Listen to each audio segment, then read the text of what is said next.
মরণ থেকে যতই পালাও মরণ তোমায় নিবে ঘিরি, যদিও সুদূর আকাশ পানে লুকাও সেথায় লাগিয়ে সিঁড়ি। নবী জিজ্ঞাসা করেন মরণকে কত কাছে মনে করেন? একজন সাহাবী বলেন, ইয়া রাসূলুল্লাহ, আমি ফজরের নামাজ পড়িয়া ভয় পাই জোহরের নামাজ আদায় করতে পারবো কিনা, এর মাঝে আজরাইল চলে আসবে। আর একজন সাহাবী বললেন, ইয়া রাসূলুল্লাহ, আমি জোহরের নামাজ আদায় করিয়া ভয়ে থাকি আসরের নামাজ আদায় করতে পারবো কিনা, এর মাঝে না জানি আজরাইল এসে আমার রূহটা নিয়ে যায়। আর একজন সাহাবী বলেন, ইয়া রাসূলুল্লাহ, আমি আসরের নামাজ আদায় করিয়া অপেক্ষা আর ভয় মাগরিবের নামাজ আদায় করতে পারি কিনা, এর মাঝে আজরাইল চলে আসবে, এই ভয়ে থাকি। রহমতের নবী বললেন, আপনারা তো মরণকে অনেক দূরে মনে করেছেন, মরণ তো এত দূরে না, আরো কাছে। ইয়া রাসূলুল্লাহ কেমন? কয়, আমি মনে করি নামাজ শেষ ডান দিকে যখন আমি সালামটা ফিরাই, আমি ভয় অস্থির থাকি বাম দিকে সালাম ফিরানোর আগে আজরাইল এসে হাজির হয়ে যাবে। মরণ থেকে যতই পালাও মরণ তোমায় নিবে ঘিরি, যদিও সুদূর আকাশ পানে লুকাও সেথায় লাগিয়ে সিঁড়ি।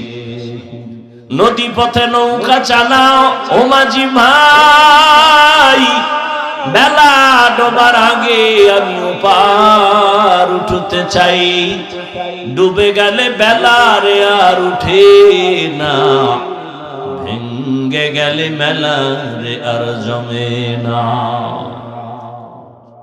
এরে আল্লাহর বান্দারা, ও আমার কলিজার যুবক,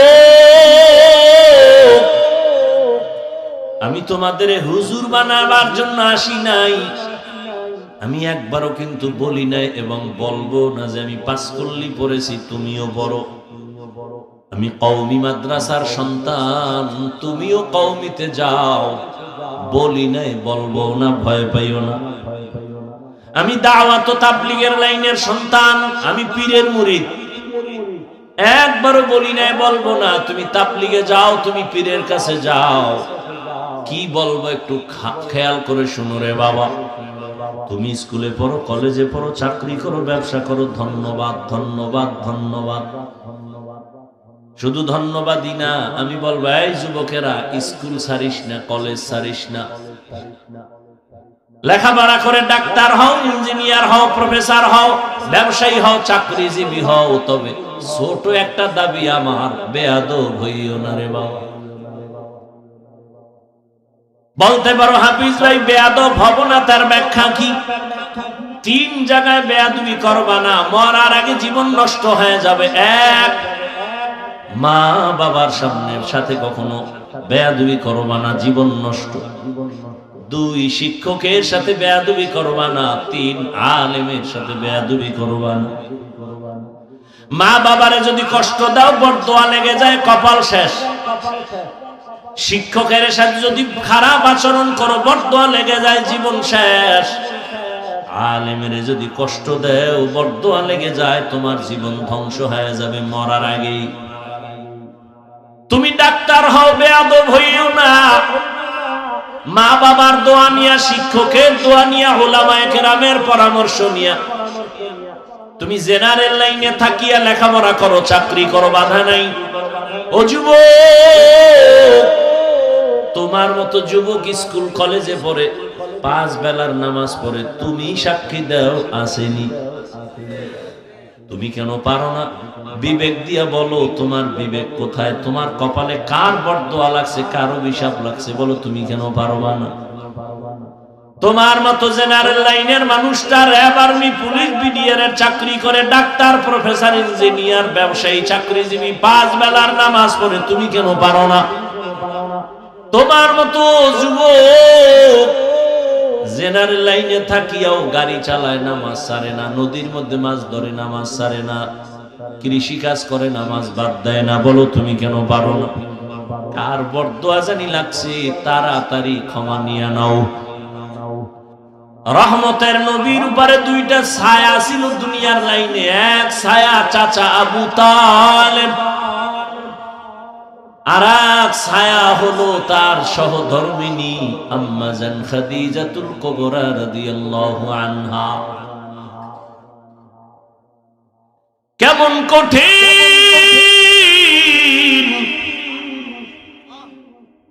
একই বছরের অল্প টাইমের ব্যবধানে চাচাও চলে গেলেন, নবীর কলিজার স্ত্রী আম্মা জান খাদিজা রাদিয়াল্লাহু আনহাও চলে গেলেন। ওদিকে এমন একটা জায়গায় নবীরে পাঠাইলেন, এমন একটা সমাজে, যেই সমাজের মানুষগুলো পৃথিবীর নিকৃষ্ট লম্পট চরিত্রহীন। আরে মসজিদের পাশের মানুষগুলো অন্য মানুষের তুলনায় একটু লাইনে থাকে। মসজিদ তো, খবরদার জোরে সাউন্ড দিয়ে গান বাজাইস না, এটা নিয়ম আছে না? মসজিদের দূরের মানুষের তুলনায় পাশের মানুষ একটু ভালো থাকে। জমিনের মধ্যে আল্লাহ শ্রেষ্ঠ মসজিদ বানাইলেন বাইতুল্লাহ। ইন্না আউওয়ালা বাইতিন উযিআ লিন-নাসি লাল্লাযী বিবাক্কাতা মুবারাকান ওয়া হুদা, মুবারাকান ওয়া হুদাল লিল আলামিন।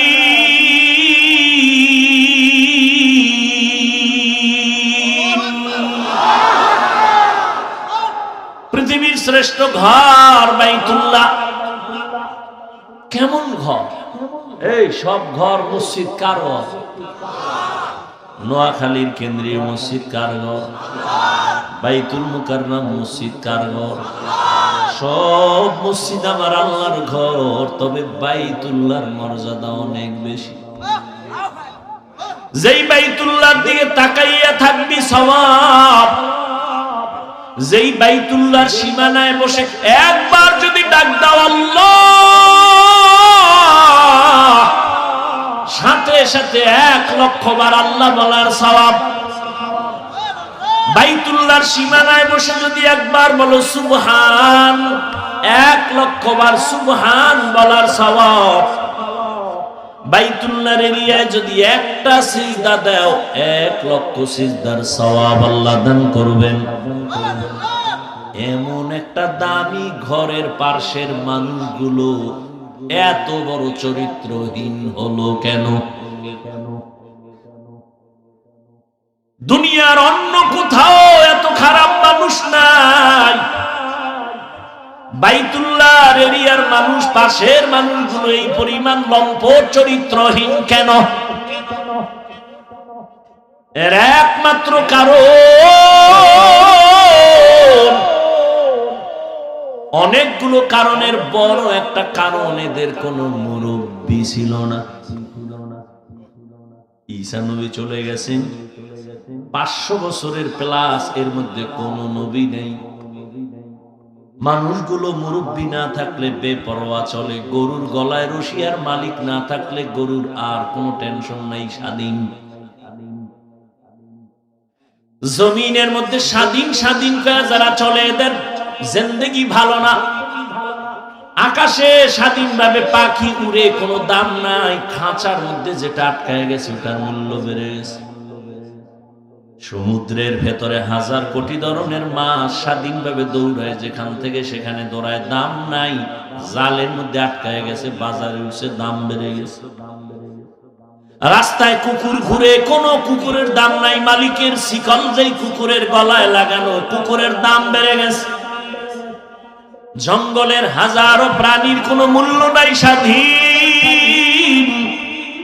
কিন্তু যেই প্রাণীটা মালিকের খাঁচায় আটকায় গেছে, চিড়িয়াখানার মধ্যে গেলে, তার ওখানে গেলে টাকা লাগে, দাম বেড়ে গেছে। ঠিক ও বৃহত্তর নোয়াখালীর মুসলমানেরা, স্বাধীনভাবে তুমি চলবা, কোনো মূল্য নাই। কালেমার রশি গলায় লাগায় রসুলের তরিকায় আলেম রে মাইনা চলবা, তোমার দাম এতটাই বাড়বে, নূরের সৃষ্টি ফেরেশতার থেকেও বেশি। ভাইরা আমার, বাইতুল্লাহর মানুষ খারাপ কেন? কি কোনো মুরব্বী নাই, কোনো আল্লাহর নবীও আসেন নাই। যখনই মুরব্বী হইয়া রহমতের নবী আসলেন, রহমতের নবী যখন আইসা উম্মতের সুন্দর আদর্শের দাওয়াত দিলেন, মানুষগুলো সেই চরিত্রহীন মানুষ এতটা দামি হয়ে গেল, আল্লাহ বলেন জিবরাইল লিস্টি নিয়ে রহমতের নবীরে দেও, এই লিস্টিতে যাদের নাম আছে সবাই বিনা হিসাবে জান্নাতি।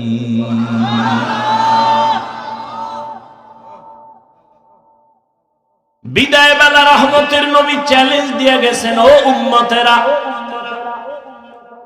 দুটো জিনিস রেখে যাই, ধরেরা যদি রাখতে পারো তোমাদের সম্মানও যাবে না, ঈমানও যাবে না।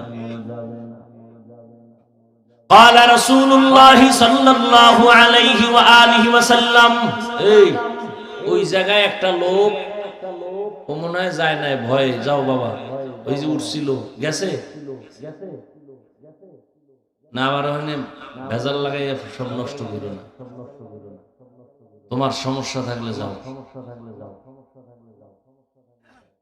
এটাই তো দুনিয়ার পরীক্ষা। সিনেমা হলের দরজাও খোলা, মসজিদের দরজাও খোলা, ওদিকে জাহান্নামের মার্কেট বাজারও চলতেছে, এটা জান্নাতের মার্কেটও চলতেছে, পরীক্ষা চলতেছে, কই ঢুকবি?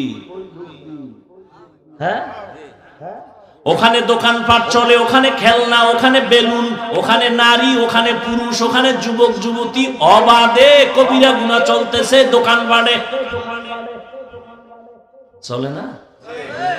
এখানে জান্নাতের বয়ান চলতেছে, ওখানে জাহান্নামের বাজার মিলাইছে ওয়াজ উপলক্ষে,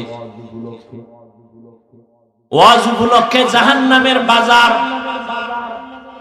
না, ওটাও জান্নাতের বাজার। যদি তাই হয় তাহলে ওয়াজ উপলক্ষে দরকার কি বাজারে? দুই একটা খানা দানার দোকান থাকতে পারে, দূরের মানুষ আসবে, ক্ষুধা লাগবে, খাবে। খেলনার দোকান কেন? বেলুনের দোকান কেন? সেখানে আবার এমন দোকান কেন? বেপর্দা নারী ঢুকবে, পুরুষ ঢুকবে, এই কবিরা গুনার দায়ভার কে নিবে? বলে গেলাম এখানে না, সারা দেশের হালাত বড় খারাপ। ওই যে শুরুতেই বলেছিলাম, বলবে হুজুর বাদ দাও, আকাম বাদ দেওয়া যাবে না। ওয়াজে আসছে, বেলুন কিনছে, বেলুন, প্লাস্টিকের মাছ, মোনাজাতের পরে কান্দে লইয়া ঝুলায় ঝুলায় বাড়ি যাবে। ম্যাডাম কইবে ওয়াজের তে কি পাইছো? বলে বেলুন মোনাজাতে কবুল হয়ে গেছে, নিয়ে আইছি। হাসো, হাসো কেন? তারও কিন্তু কারণ আছে। ১৫০০ বছর আগে নবী বলে গেছেন, লা ঈমানা লিমান লা হায়া আলা, যাদের লজ্জা নাই ওদের ঈমান নাই।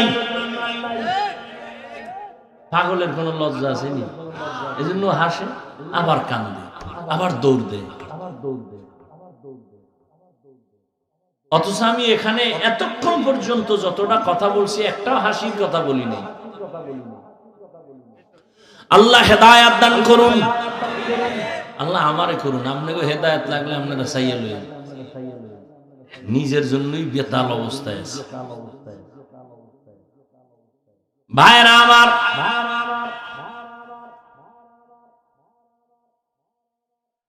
বড় কঠিন হালাত।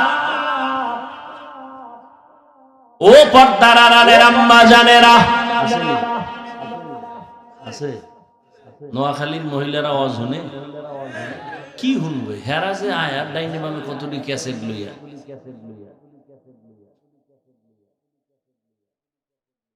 প্যান্ডেলে বয়ে শুধু গল্প। বছরের একদিন পাইছি সমাবেশ, আর কবে হবে? বুঝান, একটু কাছে আইও, খবর নেই। ভালো কথা কইব না কইব তোর স্বামী বিদেশ নি, কয় কি হালাত না, ভালোই, এরকম আজীবন থাকলি বালা। গল্প করতে করতে বয়ান কি হলো খবর নাই।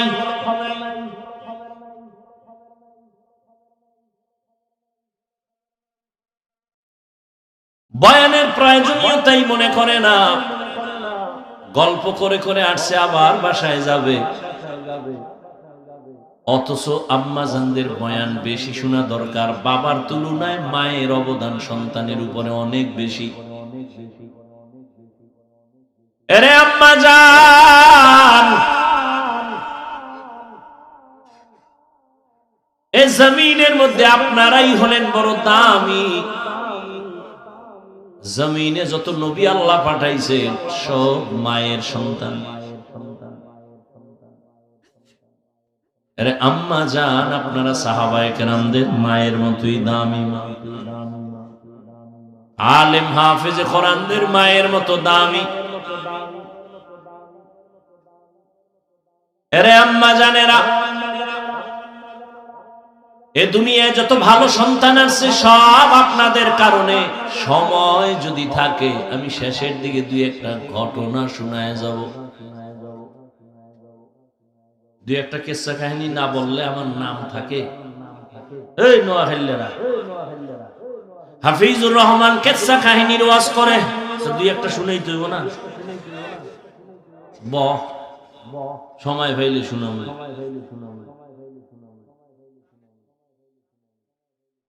তবে শুনিয়া রাখিস রে নোয়াখালীর যুবক,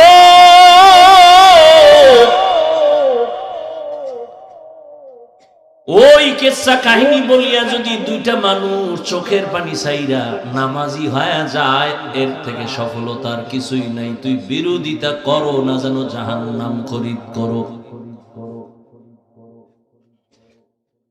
আর একটা কথা বলে যাই, পারলে মনে রাখিস, জাহেল কোরআন হাদিস সম্পর্কে কি বুঝবি? তোর কলবটা নষ্ট হয়ে গেছে। নিজের গুনার দিকে তাকাও না, অন্যের ভালো সহ্য করতে পারো না। চোখ নষ্ট, কলিজা নষ্ট, অন্তর নষ্ট। জমিনের মধ্যে যত বড় কিসসা কাহিনীর কিতাব আছে, শ্রেষ্ঠ কিসসা কাহিনীর কিতাবের নাম কোরআন।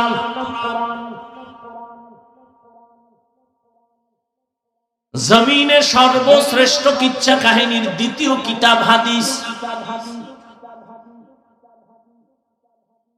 এবার ওই জাহেলদেরকে বুঝাবার জন্য একটু আমাকে উলামায়ে কেরাম একটু আমাকে সায় দেন, একটু সাহস দেন।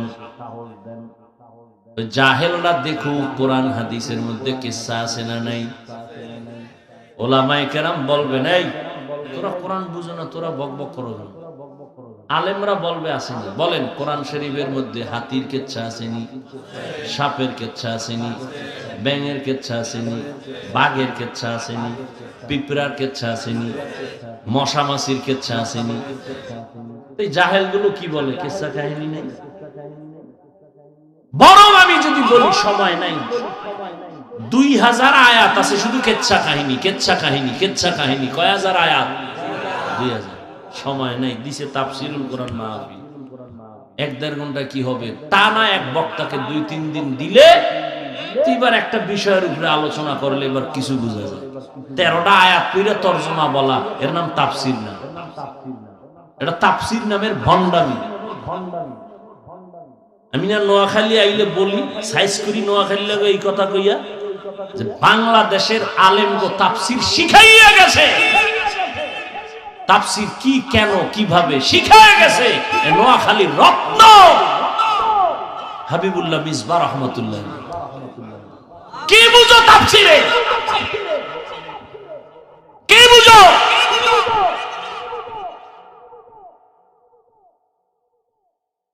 বিসমিল্লাহর বা নিয়ে আলোচনা করলে 3 দিন চলে যাবে।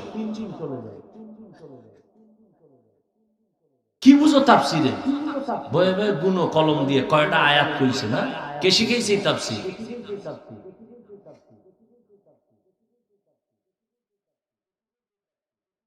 ইউটিউবে 2-1টা অডিও বয়ান থাকতে পারে মিসবাহ রহমাতুল্লাহ আলাইহি। এর বয়ান বুঝতে হলেও কিছু জ্ঞান নিয়ে বসা লাগে না, বুঝবেও না। ভিজিটিং কার্ডে মুফাসসির লিখতে লজ্জা লাগে না তো? আর 1000 কাট করতে 300-400 টাকা লাগে, তো মুফাসসির লিখলে আর সমস্যা কি? না, মুফাসসিরে কোরআন সময়ের আলোড়ন সৃষ্টিকারী বক্তা। যে বক্তা হে হের কার্ডে লেখে, কেসা বেহায়া। কপাল কেমন পড়া পড়ছে, নিজের প্রশংসা নিজে করে মুফাসসিরে কোরআন। আর আমার নামে মাওলানা না লাগলে আল্লাহ সাক্ষী আমি খুশি, আল্লামা লেখলে তোর দইরে ফেলে আল্লামা লেখছো।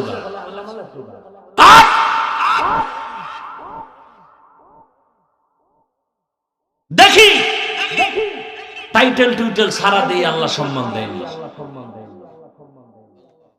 সম্মান দেওয়ার মালিক টাকা না আল্লাহ? এত টেনশন কিসে? এই বেটা নোয়াখালী বাবারা ধমক দিয়ে বলি, মোহাব্বতে বলি, রাগ করে না, মাপ চাই পায় দিল। তোমরাই তো বলো হাফিজ রহমানের এলেম নাই, কিছু নাই, আইসো কেন? তো প্রশ্ন তোমাকে করবো, আসছো কেন? তুমি না এই সিফাসা ভাই আওয়াজ দিছো যে অজে লাভ নাই, কিচ্ছা কাহিনী কয়, এলেম নাই, কিছু নাই, এই নেই সেই, তো তুমি আসছো কেন?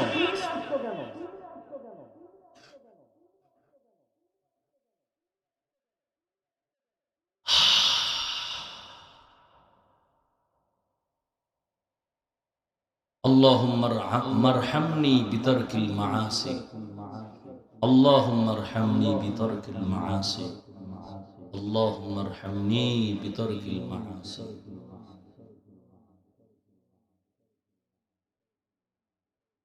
কি যুবকরা কিচ্ছা শুনবি? সোনাবন্ধের গান গাই না আমরা, ওই কিচ্ছা বলি যা শুনলে মানুষের দিল নরম হয়, চোখে বানিয়েছে। আমরা সোনাবন্ধের গান গাই না। জিন্দগি মে বন্দগি তু করনা হে, জিন্দগি মে বন্দগি তু করনা হে, जिंदगी बे बंदगी शर्मिंदा है, जिंदगी बे बंदगी शर्मिंदा है। यहाँ हम सब मुसाफिर दिल ना लगा, अहले दिल की नजर से रूह करता जा, शाह दौलत सब फकीर गर नेक ने है, शाह दौलत सब फकीर गर नेक ने है, जिंदगी में बंदगी तू करना है, जिंदगी। যে নবী তার হায়াতে কোনোদিন একটা মিথ্যা কথা বলেন নাই, কেমন একজন নবী পেয়েছ রে যুবক, যেই নবীর হায়াতে কোনদিন একটা গালি কাউকে দেন নাই। এমন গর্ব করার মতো নেতা আর আছে কেউ? এই আমগুর নেতা খেতা যার পিছে গুরু একজন বাইর করছে, মিশা কয় না, মোবাইলটা কানে লাগায় ঘরের মধ্যে থাইকা জিগায়, ওই সাহেব কই? ঘরে বয়া কয় আমি জমি নেই নাই। আছে কই? কথা কয় না, ঘরে না, কি কয়? জমিনে নাই। এত বড় চালা, একদিন দৈরা লাইছে, ঘরে ছিল কখন, তো জমিনে নেই কেন? আমি খাটের উপরে ছিলাম, জমিনে ছিলাম না। এমন চালাক। কয় ভাই দাওয়াত? কয় আলহামদুলিল্লাহ। কয় আপনার বাড়ি? কয় নওজুবিল্লাহ। কেমন একজন মায়ার নবী, রহমতের নবী আমার ১৫০০ বছর আগে বলে গেছেন, দুই জিনিস রেখে গেলাম, ধরে রাখ, জীবনে ঈমান যাবে না, সম্মান যাবে না। এক হলো নবীর আদর্শ, দ্বিতীয় কোরআন। এই দুই জিনিস 1500 বছর পরে এখনো যাদের কাছে আছে, এদের মতো সম্মানে এখনো জমিনে কেউ নেই। চেয়ারম্যানের চেয়ারের মেয়াদ শেষ, এমপির মেয়াদ শেষ, মন্ত্রীর মেয়াদ শেষ, এসপির মেয়াদ শেষ, ডিসির মেয়াদ শেষ। কোরআনওয়ালা নবীর আদর্শওয়ালারা যে চেয়ারে বসছেন, এই চেয়ারের তো কোনো মেয়াদই নেই। আবার শেষ কিসের? ভালো করে মনে রাখিও, টাকা দিয়া সম্মান কিনলে প্রথম ফুলের মালা, ফাইনালে জুতার মালা। আর আমার আল্লাহ যাকে সম্মান দান করবেন, ওই বান্দা দুনিয়ায়ও বাদশাহ, পরকালেও বাদশাহ।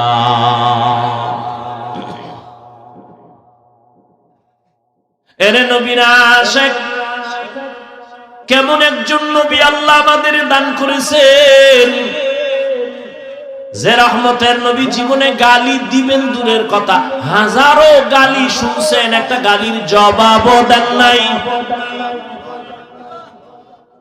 আরো আশ্চর্য কথা, কেমন মায়ার নবী আমার, জীবনে কোনদিন মায়ার নবী চোখ মোবারক দুইটা গরম করে কারো দিকে তাকান নাই, চোখ গরম করে তাকান নাই। কেমন মায়ার নবী, রহমতের নবী সাহাবায়ে কেরামদের সামনে বলেন, এই তোমরা মরণের কত কাছে মনে করো, আপনাদের ধৈর্য যাইতেছে শেষ হইয়া। শুরুতে না বলছি বয়ান কি এটা এলেম আমলের বাহাদুরিতে করা যায়?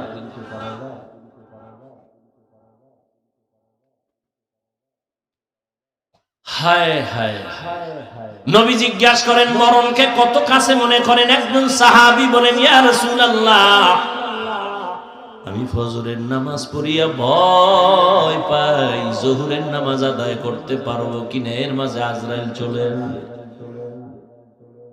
আর একজন সাহাবী বললেন, ইয়া রাসূলুল্লাহ, আমি জোহরের নামাজ আদায় করিয়া ভয়ে থাকি, আসরের নামাজ আদায় করতে পারবো কিনা, এর মাঝে না জানি আজরাইল এসে আমার রূহটা নিয়ে যায়। আর একজন সাহাবী বলেন, ইয়া রাসূলুল্লাহ, আমি আসরের নামাজ আদায় করিয়া অপেক্ষা আর ভয়, মাগরিবের নামাজ আদায় করতে পারি কিনা, এর মাঝে আজরাইল চলে আসবে, এই ভয়ে থাকি। রহমতের নবী বললেন, আপনারা তো মরণকে অনেক দূরে মনে করেছেন, মরণ তো এত দূরে না, আরো কাছে। ইয়া রাসূলুল্লাহ, কেমন? কয়, আমি মনে করি নামাজ শেষ, ডান দিকে যখন আমি সালামটা ফিরাই, আমি ভয় অস্থির থাকি, বাম দিকে সালাম ফিরানোর আগে আজরাইল এসে হাজির হয়ে যাবে। মরণ থেকে যতই পালাও, মরণ তোমায় নিবে ঘিরি, যদিও সুদূর আকাশ পানে লুকাও, সেথায় লাগিয়ে সিঁড়ি। নদী পথে নৌকা চালাও ও মাঝি ভাই, বেলা ডোবার আগে আমি ওপার উঠতে চাই, ডুবে গেলে বেলা রে আর উঠে না, ভেঙ্গে গেলে মেলা রে আর জমে না। এরে আল্লাহর বান্দারা, ও আমার কলিজার যুবক, আমি তোমাদের হুজুর বানাবার জন্য আসি নাই, আমি একবারও কিন্তু বলি নাই এবং বলবো না যে আমি পাঁচকল্লি পড়েছি তুমিও বড়, আমি কওমি মাদ্রাসার সন্তান, তুমিও কওমিতে যাও, বলি নাই, বলবো না, ভয় পাইও না। আমি দাওয়াত ও তাবলীগের লাইনের সন্তান, আমি পীরের মুরিদ, একবারও বলি নাই, বলবো না তুমি তাবলীগে যাও, তুমি পীরের কাছে যাও। কি বলবো একটু খেয়াল করে শুনো রে বাবা, তুমি স্কুলে পড়ো, কলেজে পড়ো, চাকরি করো, ব্যবসা করো, ধন্যবাদ ধন্যবাদ ধন্যবাদ, শুধু ধন্যবাদই না, আমি বলবো এই যুবকেরা, স্কুল ছাড়িস না, কলেজ ছাড়িস না, লেখাপড়া করে ডাক্তার হও, ইঞ্জিনিয়ার হও, প্রফেসর হও, ব্যবসায়ী হও, চাকরিজীবী হও, তবে ছোট একটা দাবি আমার, বেয়াদব হইও না রে বাবা। বলতে পারো হাফিজ ভাই বেয়াদব হব না, তার ব্যাখ্যা কি? 3 জায়গায় বেয়াদবি করবা না, মরার আগে জীবন নষ্ট হয়ে যাবে। 1, মা বাবার সাথে কখনো বেয়াদবি করবা না, জীবন নষ্ট। 2, শিক্ষকের সাথে বেয়াদবি করবা না। 3, আলেমের সাথে বেয়াদবি করবা না। মা বাবারে যদি কষ্ট দাও, বরদোয়া লেগে যায়, কপাল শেষ। শিক্ষকের সাথে যদি খারাপ আচরণ করো, বরদোয়া লেগে যায়, জীবন শেষ। আলেমের যদি কষ্ট দেও, বরদোয়া লেগে যায়, তোমার জীবন ধ্বংস হয়ে যাবে মরার আগেই। তুমি ডাক্তার হও, বেয়াদব হইও না।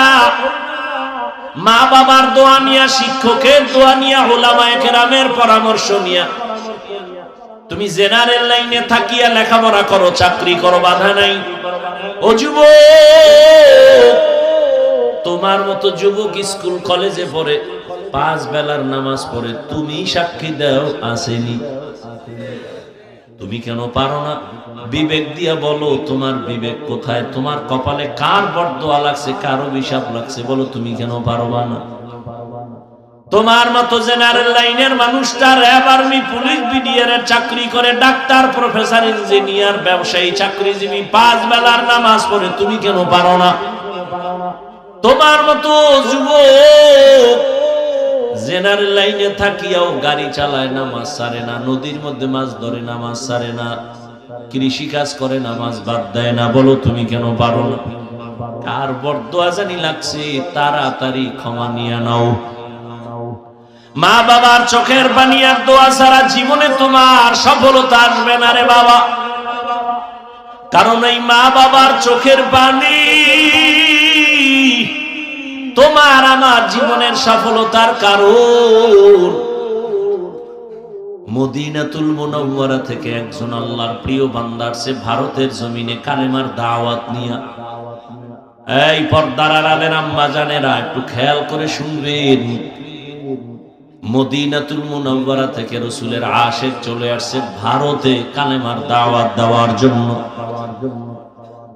ভারতে ঘুরিয়া ঘুরিয়া দাওয়াত দেন, দিতে দিতে এই পরিমাণ বিধর্মী কালেমাওয়ালা হয়ে গেছেন। কেউ বলেন 90, আরো বেশি লক্ষ বিধর্মী তার হাতে কালেমাওয়ালা হয়ে গেছে।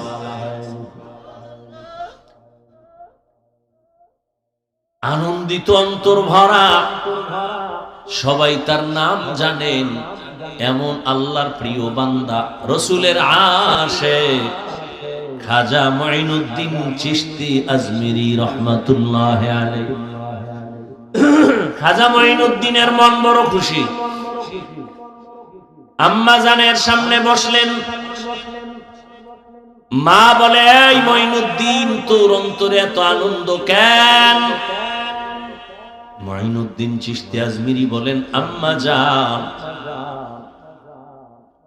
আপনার দোয়া আজ আমি ভারতবর্ষে কালেমার খেদমত করেছি, লক্ষ লক্ষ বিধর্মী মুসলমান হয়েছে।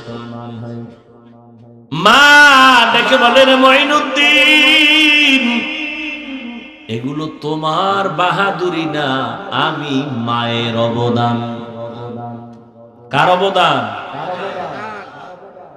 এরে যুবক,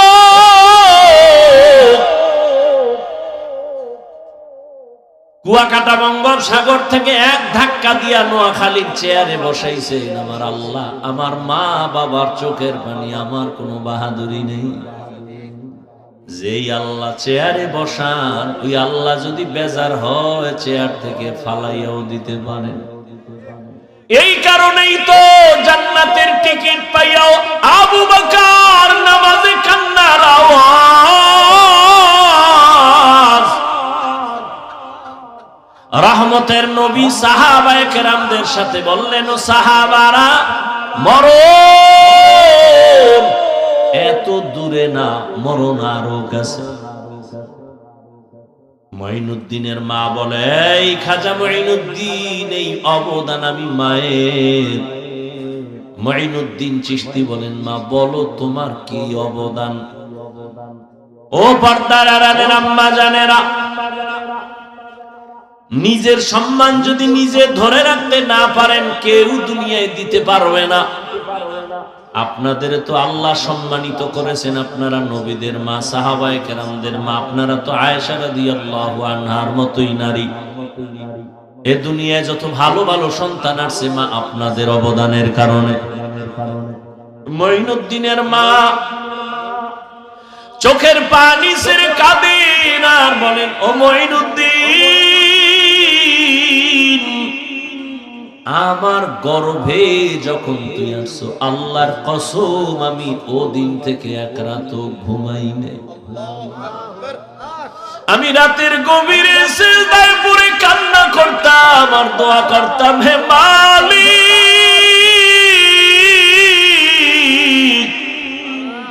আমার গর্ভের সন্তানটাকে তুমি তোমার খাস ওলি বানাইয়া পাঠাইয়া দাও রে আল্লাহ।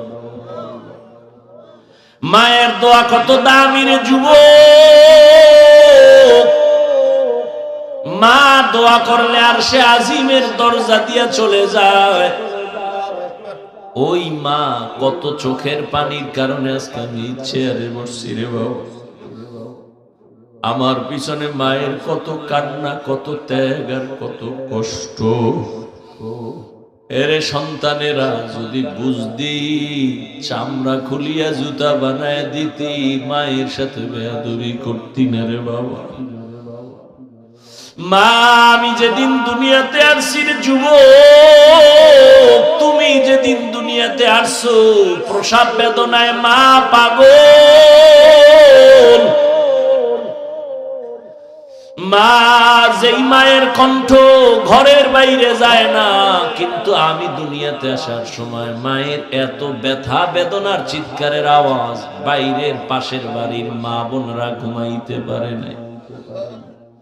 আমার দাদি নানি মায়ের ঠান্ডা করে বুঝায়, মা কাঁদে আর বলে, মনে হয় মরিয়াই যাব, সাত আসমান আমার মাথায় চেপে এক পর্যায়ে মা পাগলের মতো বেহুশ হইয়া যায়, আবার কান্না করে। হঠাৎ মা বলে, ও শাশুড়ি, ও মা চলে যাও, 5টা মিনিটের জন্য আমার স্বামীকে একটু আমার কাছে আসতে দাও। আমার আম্মা জান আব্বা জানের পাইয়া হাতটা ধইরা চোখের পানি ছেড়ে বলে, স্বামী, মা বাবার মায়া ত্যাগ করে তোমার ঘরে আসছি, খাইয়া না খায়া তোমার সংসার কাটাই না, আজ তুমি আমারে মাফ করে দেও। যেইভাবে খেদমত করা দরকার পারি নাই, মরে যাব, দোয়া করি। বাবা বলে, ও বিবি এত অধৈর্য কেন? বলে, 7 আসমানের চাপ আমার মাথায়। এই প্রসব বেদনায় কত নারী দুনিয়া থেকে চলে যায়। ও স্বামী, আমিও বাঁচবো না, দোয়া করিও। বাবা একটা দূর দিয়া ওযু বানাইয়া যায় না, মাঝে গিয়া কান্না করে, ও আল্লাহ, আমার বিবির হেফাজতের জিম্মাদারি হয়ে যাও। এরে সন্তানেরা, খাজা মঈনুদ্দিনের মা কান্না করে আর বলে, রে মঈনুদ্দিন, রাতের গভীরে যায় নামাজে চোখের পানি, এক রাতও আমি কান্না ছাড়া কাটাইতাম না। ওই টাইম তো বড় আরামের, আল্লাহর সাথে কথা বলার নির্জন টাইম। অতিও গভীর হয় রজনী যখন, নীরবে প্রভুর নাম জপিও তখন। প্রভুর করুণা যদি পাইবারে চাও, গভীর রাতে উঠে প্রভুর গুণগান গাও। মঈনুদ্দিনের মা দেখে বলে, রে মঈনুদ্দিন, শুধু আমি তোমাকে গর্বে নিয়ে দোয়া করেছি, কান্না করেছি, এতটুকুই না, আল্লাহর জাতের কসম, তুমি যেদিন দুনিয়াতে আসছো আমি আম্মা তোমাকে যতদিন আমার দুধ পান করাইছি আল্লাহর কসম একটা ফোঁটা দুধ বিনা ওযুতে তোমার মুখে দেই নাই, এক ফোঁটা দুধ বিনা ওযুতে তোমার মুখে দেই নাই। এরে আম্মা জান, এমন মায়ের সন্তান কেন জগৎ বিখ্যাত আল্লাহর প্রিয় বান্দা হবে না? সন্তানকে ডাক্তার ইঞ্জিনিয়ার বানাবেন, বাধা নাই, তবে বেয়াদব যেন না হয়। 5 ওয়াক্ত নামাজি ব্যবহার দিয়া যেন মানুষের দোয়া নিতে পারে, আলেমদের নেক দোয়া নিতে পারে, এমন একটা সন্তান রেখে যাবেন। ও আমার কলিজার যুবক বাবারা, কয়দিন দুনিয়ায় বাহাদুরি করবা? তোমার আমার চোখের সামনে কত যুবক চলে গেল। করোনার ভেতরে যুবকের লাশ, গাড়ির নিচে, পানির নিচে, ঘুমের বিছানায় যুবকের লাশ। আল্লাহর কাছে তওবা করো, জীবনে তো কম নামাজ ছাড়লা না, দাড়ি কাটলা না, বেপরদায় কম চললা না, আর কত হায়াত আর বাকি কত। এখনো তওবা করে নাও, জীবনে আর নামাজ ছাড়বা না, দাড়ি কাটবা না, বেপরদায় চলবা না। মা বাবার দোয়া নিয়া, শিক্ষকের দোয়া নিয়া, উলামায়ে কেরামের পরামর্শ নিয়া নবীর তরিকা মেনে চলবা। আল্লাহ সবার যদি মন্তর দিয়া তওবা করতে পারো, আল্লাহ রহমতের নজর দিয়া সবার গুনাহগুলো মাফ করে দিবেন। হেদায়েতের মালিক আল্লাহ। জানি না কার কপাল ওমরের মতো কবুল হয়ে যাবে, আর কপালটা আবু জাহালের মতো খারাপ হয়ে যাবে। কে যেন এত বয়ান শুনিয়াও দিল নরম হবে না, কান্না আসবে না, তওবার নিয়ত করবে না, আবার ওমরের মতো কপালওয়ালা না জানি গুনার কথা স্মরণ করে চোখের পানি ছেড়ে কান্না করে তওবা করবে, আর আমার আল্লাহকে ডাক দিবে, আল্লাহ জীবনে তো কম নামাজ ছাড়ি নাই, আর নামাজ ছাড়বো না, দাড়ি কাটবো না, বেপরদায় চলবো না। এরকম ওমরের মতো মেজাজ নিয়ে যদি তওবার নিয়ত অন্তরে জমা করতে পারো রে বাবা, হায়াতের মালিক আল্লাহ, ইজ্জতের মালিক আল্লাহ, রিজিকের মালিক আল্লাহ, ওই আল্লাহর মোহাব্বত নিয়া, মা বাবার দোয়া নিয়া, শিক্ষকের দোয়া নিয়া, উলামায়ে কেরামের পরামর্শ নিয়া চলবা নবীর তরিকায়। জীবনে আর নামাজ ছাড়বা না। তওবা করার খাঁটি নিয়ত যদি হয়, দুটো হাত আমার আল্লাহকে দেখাইয়া দাও। আয় আল্লাহ, হাতগুলো কবুল করে নেন, তওবা কবুল করে নেন, তওবার উপরে মজবুত হইয়া চলার তৌফিক দান করেন, আমিন। আলহামদুলিল্লাহি রাব্বিল আলামিন, ওয়াসসালাতু ওয়াসসালামু আলা সাইয়্যিদিল আমবিয়াই ওয়াল মুরসালিন ওয়া আলা আলিহি ওয়া আসহাবিহি আজমাইন। ইয়া আরহামার রাহিমিন, ইয়া আরহামার রাহিমিন, ইয়া আরহামার রাহিমিন। রব্বিরহামহুমা কামা রব্বায়ানি সগীরা। اللهم إنك عفو كريم تحب العفو فاعف عنا. اللهم إنا نسألك رضاك والجنة ونعوذ بك من سخطك والنار. ও দয়ার মালিক, দুদিন মাহফিলের আজ এই বেহেশতের বাজার বন্ধ হয়ে যাবে। কত উলামায়ে কেরাম, মুরব্বি, হাজী সাহেব